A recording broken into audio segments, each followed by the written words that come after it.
ایک جنگ ہوئی ہے جس کو احزاب کہتے ہیں، اور جنگ خندق نام سنا ہوگا، خندق کو ہی احزاب کہتے ہیں، جنگ خندق کا ہی نام جنگ احزاب بھی، غزوہ احزاب۔ یہ جنگ بڑی آزمائش کی تھی۔ بعض لوگوں کو ایسا لگتا ہے کہ جنگوں کا ذکر کیوں؟ میرے عزیزو، اگر میں جنگوں کا ذکر نہ کروں تو میرے نبی کی سیرت ہی کمپلیٹ نہیں ہوگی۔ کسی کو برا لگتا ہے تو مجھے کیا فرق پڑتا ہے، یہ میرے دامن اسلام میں جو تاریخ ہے وہ بتا کر کے رہوں گا۔ ظاہر سی بات ہے، کسی اور کو اگر تکلیف ہوتی ہے تو اس کی تکلیف کا سبب میں نہیں ہوں، اس کا کوڑ دماغ ہے۔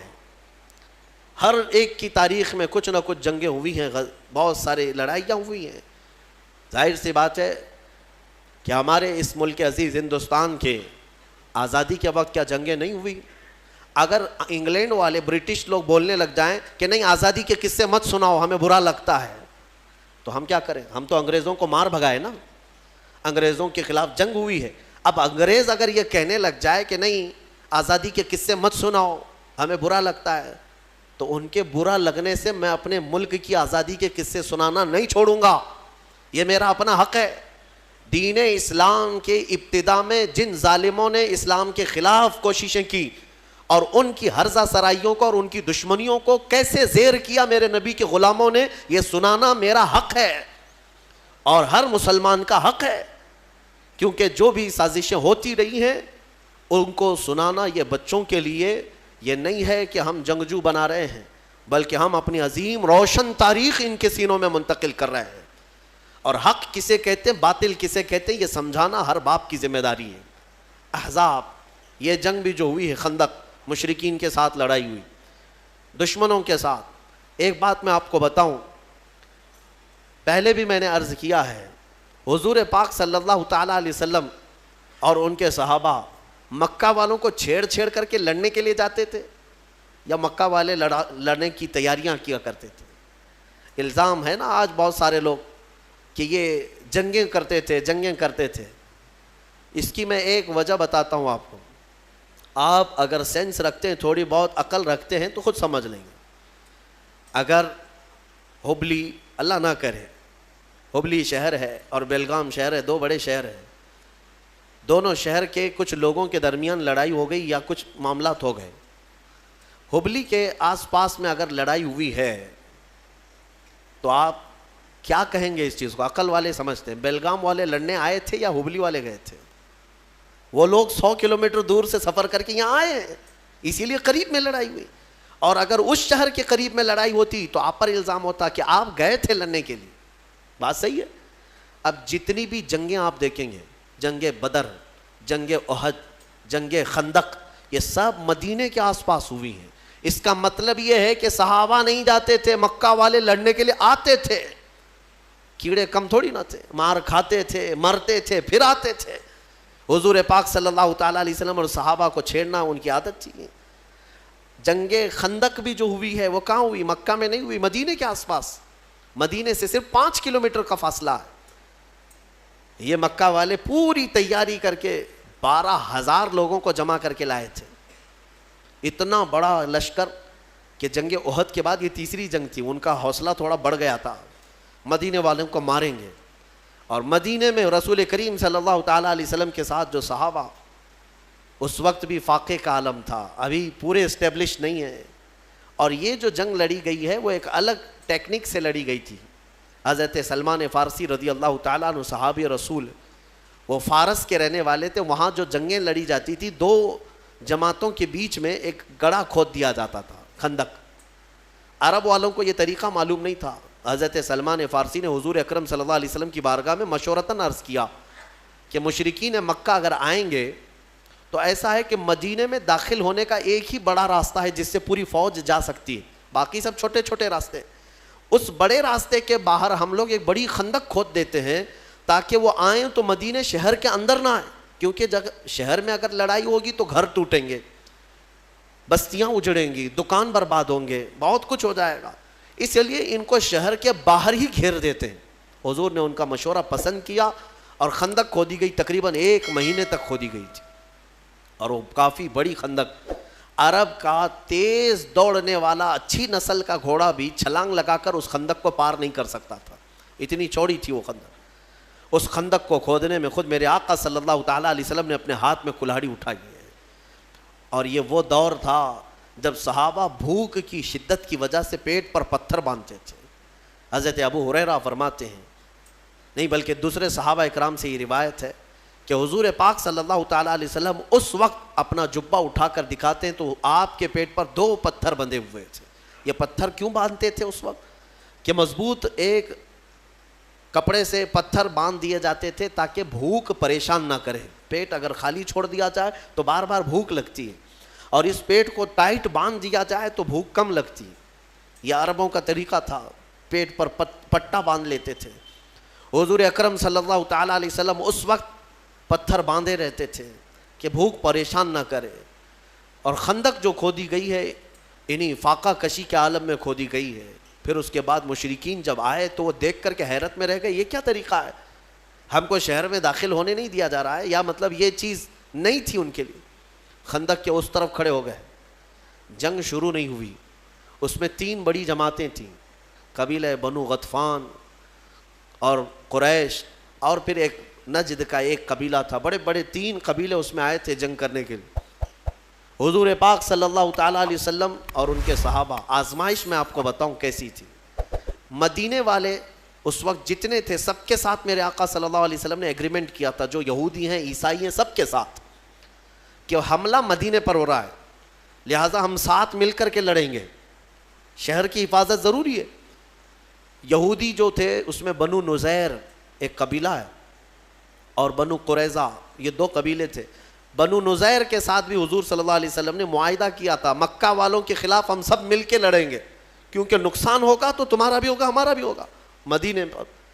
تو سب کا اس بات پر ایگریمنٹ تھا. لیکن آپ کو میں بتاؤں, جب لڑائی کے لیے آئے تو طے یہی پایا تھا کہ وہ مدینے کے جتنے یہودی اور عیسائی ہیں وہ بھی حضور کے ساتھ کھڑے رہیں گے. لیکن ان ظالموں نے کیا کیا, حضور اکرم صلی اللہ تعالیٰ علیہ وسلم کے ساتھ آئے نہیں میدان میں, چند اپنے لوگوں کو بھیجا اور اپنے سارے قلعے میں یہودی بیٹھ کر میٹنگ کرنے لگے, اور حضور پاک کی ساری تیاریوں کی خبریں مکہ کے کافروں کو دینے لگے, مشرکین کو. یہ دھوکے باز تھے, حضور پاک صلی اللہ علیہ وسلم کی ساری خبریں مکہ والوں کو پہنچانے لگے. انہوں نے دھوکہ دیا, خدا کیا, غش کیا, یہ ساری چیزیں ہوئی. اب جو حضور کے ساتھ تھے اس میں کچھ منافقین بھی آئے ہوئے تھے, اور وہ موسم کی سختیاں دیکھنے لگے. ایسی ہوائیں تیز چلی کہ لوگوں کا کھڑا ہونا مشکل تھا وہاں. ہنالک ابتلی المؤمنون وزلزلوا زلزالا شدیدا, اللہ فرماتا ہے یہ وہ جگہ تھی جب مومنوں کو آزمایا گیا اور انہیں بہت اچھی طرح سے ہلا دیا گیا تھا. وَإِذْ يَقُولُ الْمُنَافِقُونَ, اور اس دن منافق یہ کہہ رہے تھے, کیا کہہ رہے تھے, ارے ہمارے گھر میں عورتیں خالی ہو گئی ہیں, چھت اڑ گئی ہیں, اور ہم کو جانا ہے مدینے میں. یہ کہہ کر کے حضور کو چھوڑ کر چلے گئے.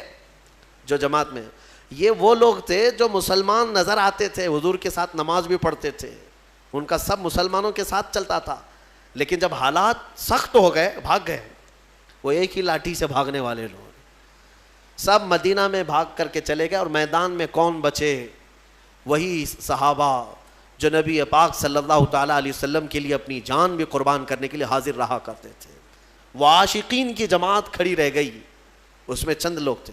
اب مجھے بتائیے, منافقین چھوڑ کر مدینے گئے, یہودی دھوکہ دے کر کے میٹنگ کر رہے ہیں مدینے میں بیٹھ کر, اور سامنے 12,000 کا لشکر ہے مشرکین کا, اور خندق ہے, اور صحابہ کے پاس کھانے پینے کو کچھ بھی نہیں ہے. ایک رات ایسی بھی آئی, ایک رات کہ وہ مشرکین وہاں بڑے بڑے جانور ذبح کر کے بھون رہے تھے, گوشت کھا رہے تھے, روٹیاں پک رہی تھیں. ظاہر سی بات ہے ادھر کے کھانے کی خوشبو ادھر بھی آتی ہوگی. اور ادھر صحابہ کا حال یہ تھا کہ 10 صحابہ میں 4 کھجوریں گھوما کرتی تھی. 10 صحابہ میں رات کے وقت صحابہ کھڑے رہ جاتے اور ان کے کھانے پینے چل رہے ہیں. حضور پاک صلی اللہ تعالیٰ علیہ وسلم نے صحابہ سے پوچھا کہ مجھے لگتا ہے کہ تمہیں کھانے کی خوشبوؤں نے پریشان کر رکھا, اور ادھر کے کھانے کی. میں ایک بات بتاتا ہوں, حضور اگر خیمے میں آرام کر رہے ہوں, گھر کے اندر ہوں, ایک بھی کوئی صحابی ادھر سے ادھر گیا ہو 2 روٹیاں مانگنے کے لیے یا 1 بوٹی مانگنے کے لیے کہ میاں ہمیں بھی تھوڑا سا کھانا پانی دے دو, لنگر بٹتا ہے تو کیسے بھیڑ لگ جاتی ہے. ایک صحابی بھی گیا ہو, تاریخ میں ڈھونڈ کر کے نکالو, ایک صحابی سے بھی آپ نہیں دکھا سکو گے. یہ وہ لوگ نہیں ہیں جو 500,000 کی نوٹ دکھائے تو پارٹی بدل لیں. ہاں, صبح کچھ اور جھنڈا, دوپہر میں کچھ اور جھنڈا, شام میں کوئی اور جھنڈا, سب کے 1000 ہیں. گلے میں پٹا بھی الگ الگ ہے, صبح نیلا پٹا تھا, دوپہر میں پیلا پٹا اور رات میں لال پٹا. یہ سارے دوپٹے والے, ان کا کوئی اپنا موقف نہیں ہوتا, صرف اور صرف دولت کے ہوس میں ادھر سے ادھر بدلنے والے. میرے عزیزو, صحابہ کرام کا حال یہ تھا, شدت کی بھوک تھی لیکن کھانے نے ان کے قدموں کو نہیں ڈگمگایا. حضور پاک نے جب پوچھا تو صحابہ عرض کرتے ہیں, یا رسول اللہ صلی اللہ تعالیٰ علیہ وسلم, ہم میں سے کوئی اس میدان میں کھانے روٹی بوٹی کے لیے نہیں آئے, ہم تو اپنی جانیں آپ کے قدموں پہ لٹانے آئے ہیں. صحابہ کرام کا وہ جذبہ تھا. اس کے بعد ہوا کیا, ایک صحابی کی وجہ سے پوری جنگ پلٹ گئی. حضرت نعیم, یہ ادھر کے خیمے کے تھے, ایمان لے آئے. حضور پاک صلی اللہ علیہ وسلم کے چہرے جمال جہاں آرا کو دیکھ کر وہ بے قابو ہو گئے. خندق کراس کر کے آئے, ایمان لے آئے, اور پھر حضور پاک صلی اللہ تعالیٰ علیہ وسلم سے اجازت لے کر کے واپس اسی خیمے میں گئے.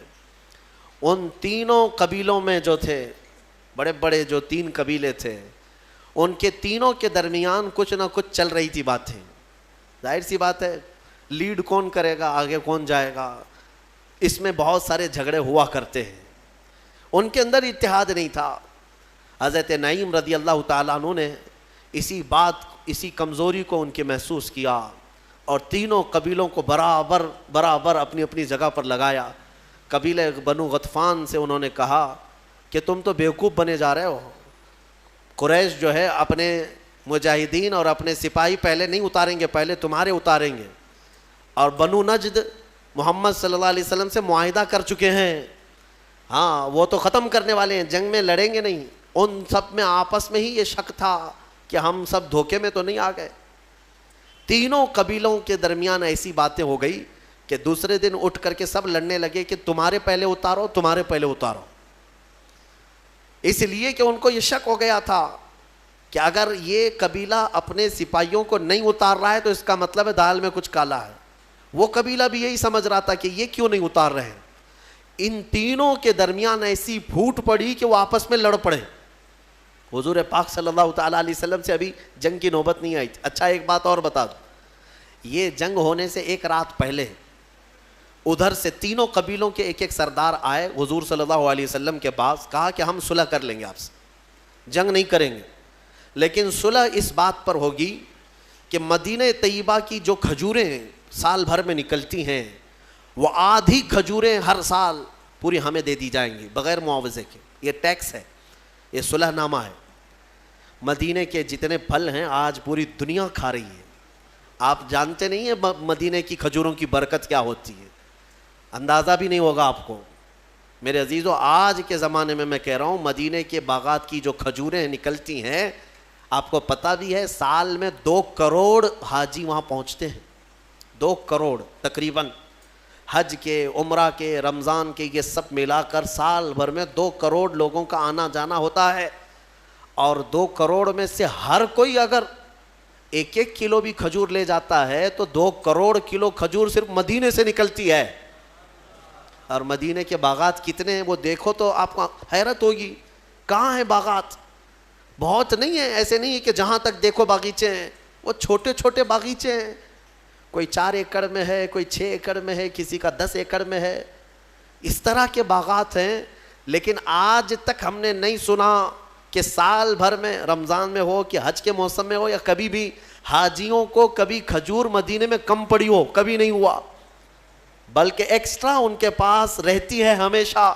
مدینے کی کھجوروں کی جو برکت ہے وہ آپ سوچ بھی نہیں سکتے, اندازہ بھی نہیں لگا سکتے. یہ تو میں صرف اجوا کھجور کی بات کر رہا ہوں جو 2 کروڑ سے زیادہ نکلتی ہے. باقی اور مدینے میں 40 قسم کی کھجوریں اور پیدا ہوتی ہیں. یہ تو صرف اجوا کی بات میں کر رہا ہوں, اجوا تو ہر کوئی لے آتا ہے. اب آپ سوچیں ان مشرکین نے ایگریمنٹ میں لکھوایا تھا کہ آدھی کھجوریں ہمیں دے دی جائیں گی مفت میں اور ہم جنگ چھوڑ کے جائیں گے.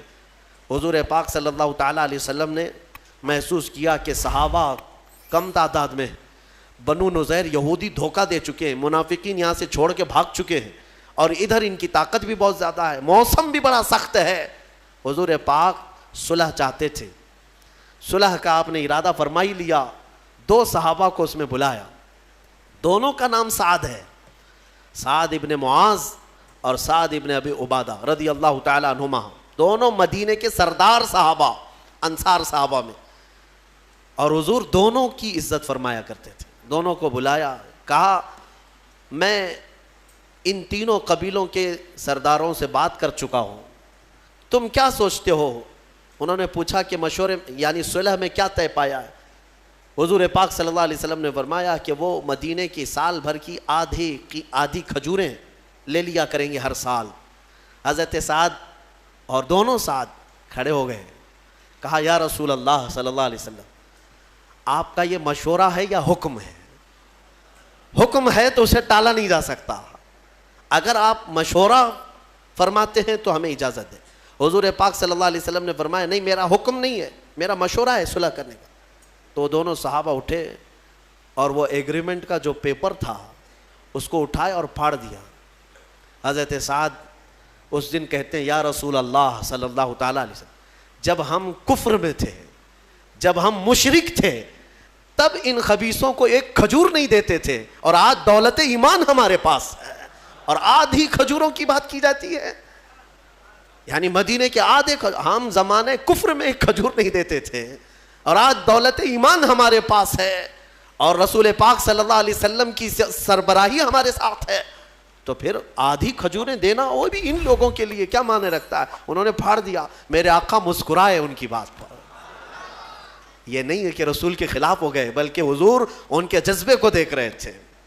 اس کے بعد وہی سعد ہیں جن کو کافروں نے اسی جنگ میں تیر مارا تھا، تو حضرت سعد کی پیشانی پر لگا تھا اور خون کا فوارہ جاری ہو گیا، اور ان کے ہاتھ بھی کٹ گیا تھا حضرت سعد کا تیر سے، اور حضور پاک صلی اللہ تعالیٰ علیہ وسلم خود ان کا ہاتھ اپنے ہاتھ میں پکڑے رہے۔ حضرت سعد کا پورا خون اچھل کر میرے آقا کے چہرے پر لگتا تھا۔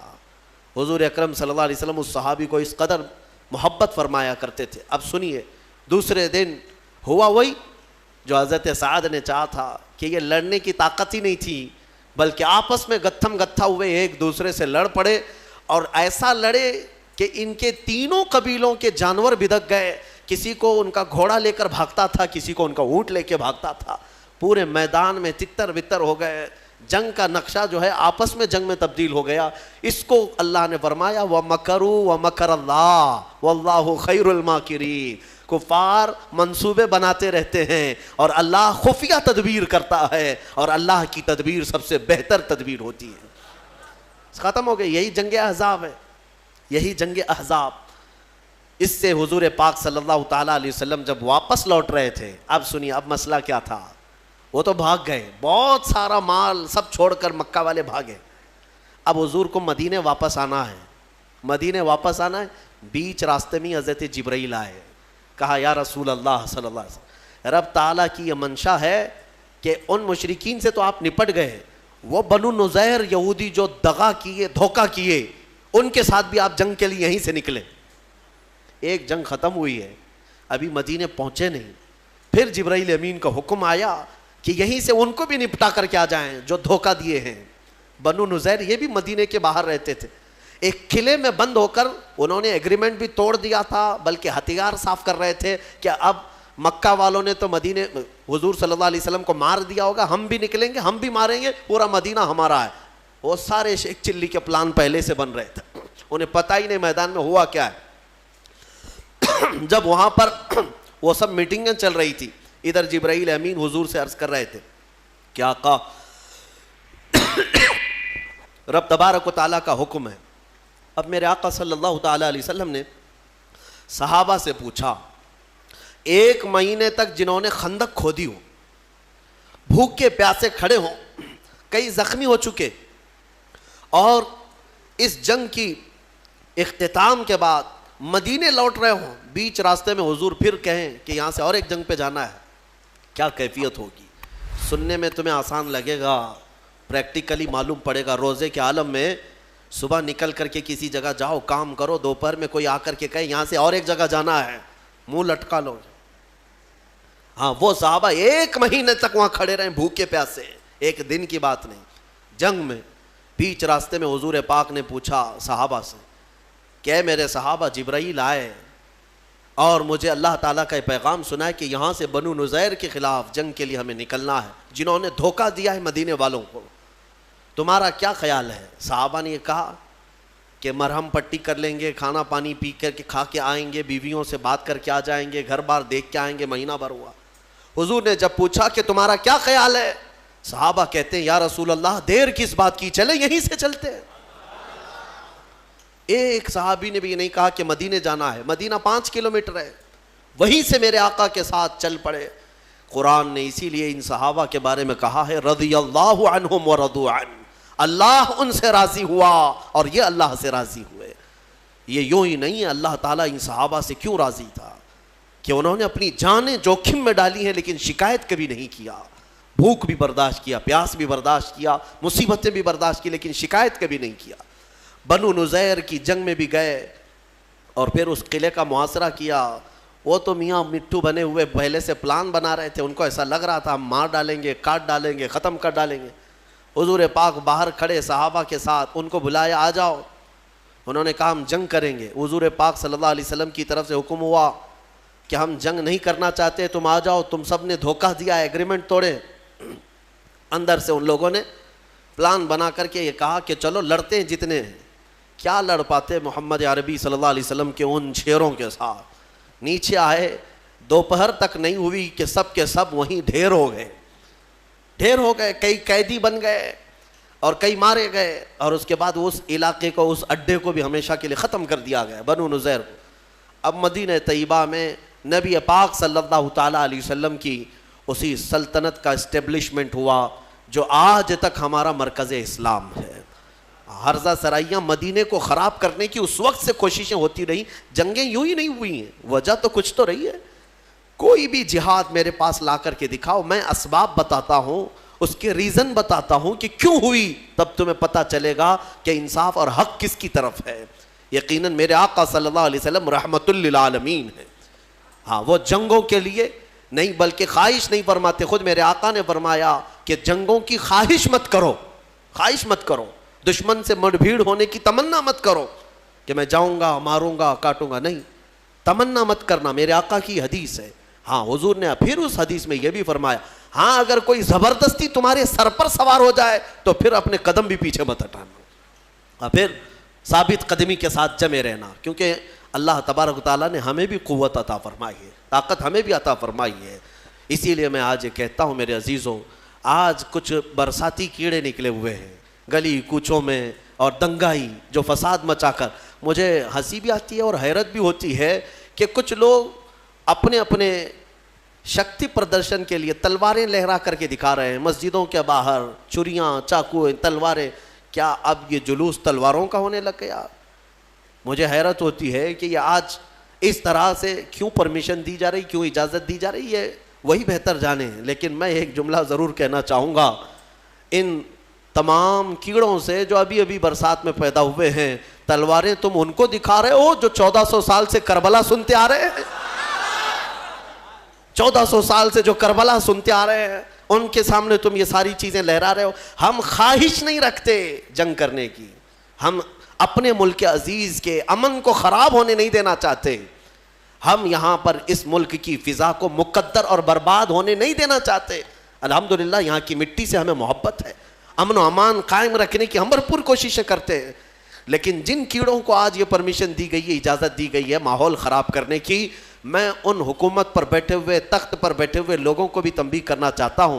اگر تم یہ سمجھتے ہو کہ ان کے لڑنے سے صرف تمہاری سیٹیں گرم ہوں گی, کرسیاں رہیں گی, ایک دن آئے گا یہ آگ لگے گی تو کرسی بھی جلے گی.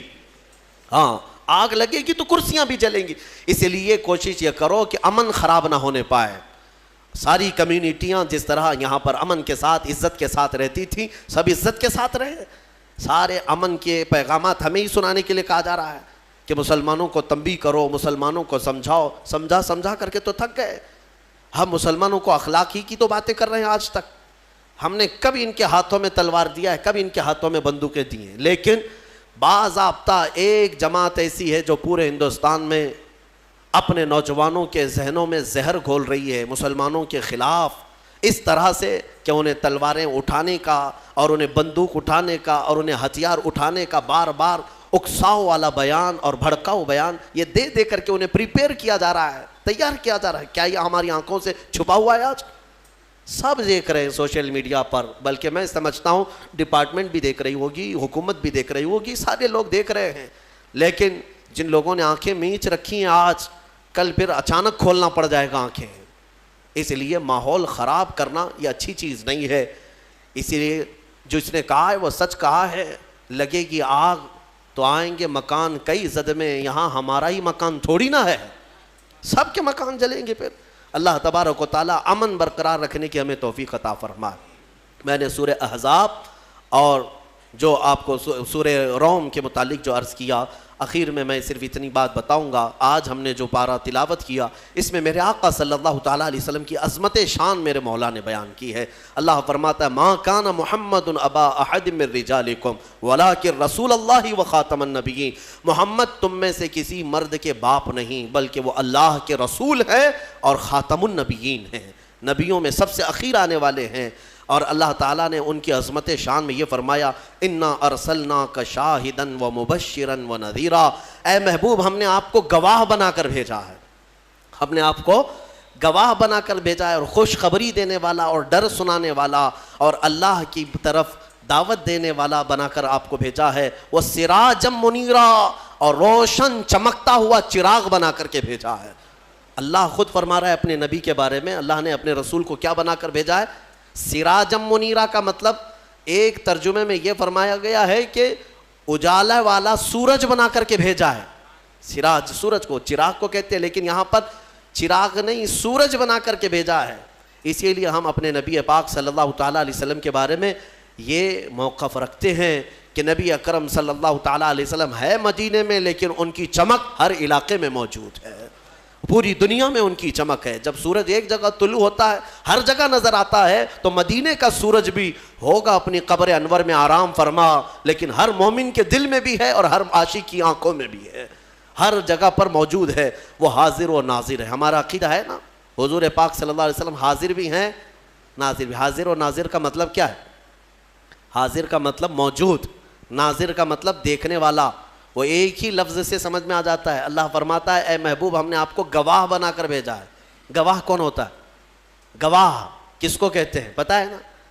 مثال میں آپ کو بتاتا ہوں، اگر یہاں ایکسیڈنٹ ہو گیا یا کچھ ایسا حادثہ ہو گیا اور اس وقت آپ کورٹ میں پیش کیے گئے پولیس کی طرف سے، جج آپ سے سب سے پہلا جو سوال کرتا ہے وہ کیا ہے؟ کیا تو حادثے کے وقت موجود تھا؟ اگر آپ کہیں گے نہیں تھا تو کیا تمہاری گواہی تم کو وٹنس بنایا جا سکتا ہے، ساکشی ہو سکتے ہو؟ نہیں، جج کہے گا وہاں نہیں تھے تو پھر یہاں کیوں آئے؟ دوسرا سوال جج کا یہی ہوتا ہے جب یہ حادثہ ہوا کیا تو اپنی آنکھوں سے دیکھا ہے؟ آئی وٹنس اس کو کہتے ہیں۔ گواہ کا اس جگہ پر ہونا بھی ضروری ہے اور دیکھنا بھی ضروری ہے، تب جا کر کے اس کی گواہی قبول ہوگی۔ اب حضور گواہ ہیں تو کس کے گواہ ہیں؟ تفسیر میں فرمایا گیا پوری امتوں کے حضور گواہ بنا کر اٹھائے جائیں گے قیامت کے دن۔ حضور صرف اپنی امت نہیں، ساری امتیں جو اب تک آئیں سب کے گواہ بن کر کے تشریف لائیں گے۔ حضور قیامت کے دن سب کے گواہ ہوں گے۔ کس چیز کے گواہ؟ ان کے اعمال کے۔ یہ سب اپنے نبیوں کو جھٹلائے ہوں گے دنیا میں، لیکن وہاں کہہ رہے ہوں گے ہمارے پاس نبی آئے ہی نہیں تھے۔ پھر رب تبارک و تعالیٰ رسول سے فرمائے گا آپ کیا فرماتے ہیں؟ حضور کی گواہی وہاں پر لی جائے گی کہ یہ جھوٹ بول رہے ہیں، نبی آئے بھی تھے اور تبلیغ بھی کیے تھے۔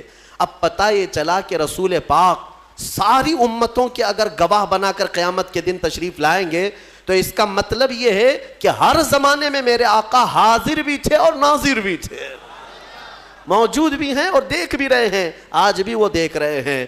بہرحال اللہ تبارک و تعالی ہمیں اہل سنت و جماعت پر قائم و دائم رکھے، میرے آقا صلی اللہ تعالیٰ علیہ وسلم کا سچا عشق ہمیں عطا فرمائے۔ وآخر دعوانا الحمد للہ رب العالمین۔